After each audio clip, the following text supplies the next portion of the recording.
বানাবো ক্রিস্পি করলা। তার জন্য প্রথমে আমাদেরকে করলাগুলো কেটে নিতে হবে। তাহলে আমি কি করে কাটছি দেখুন। প্রথমে এরকম মাছ বরাবর কেটে নেবেন। তারপর এই বীজগুলো বের করে নেবেন করলার ভিতর থেকে।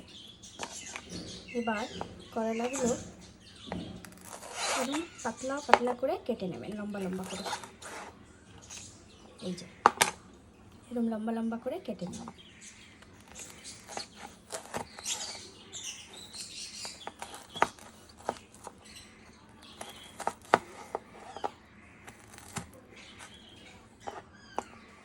তাহলে আমি এরকম করে সবগুলো কেটে নিই। এইভাবে সবগুলো কেটে নেবেন এরকম পাতলা পাতলা করে, লম্বা লম্বা। সবগুলো আমার কাটা হয়ে গিয়েছে, করলাগুলো কাটা হয়ে গেছে। এবার এর মধ্যে আমি নুন দিয়ে 15 মিনিট রেখে দেব জল ধরার জন্য। নুন মাখিয়ে 15 মিনিট রেখে দেবেন। করলার যে তিতো একটা ভাব ওটা কেটে যাবে। হয়ে গিয়েছে আমার 15 মিনিট। এবার করলাগুলোকে হালকা হালকাভাবে একটু চিপে চিপে এখানে তুলে নেব। এভাবে একটু চিপে চিপে নিয়ে এবার আমি করলাগুলোকে এরকম একটু চিপে চিপে নিয়ে নেব। এবার আমি এক এক করে সব দিয়ে দেব। প্রথমে দেব লঙ্কা গুঁড়ো, হলুদ গুঁড়ো, ধনে গুঁড়ো ও জিরে গুঁড়ো ও নুন দিয়ে দেবো।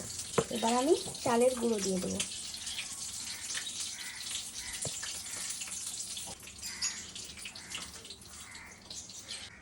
এই যে আমার মাখানো হয়ে গিয়েছে। এবার আমি ভেজে নেব।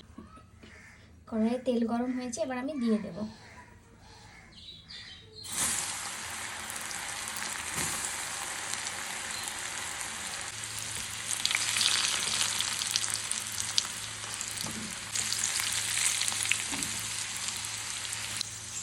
ভাজা হয়ে গিয়েছে, এবার আমি উঠিয়ে নেব।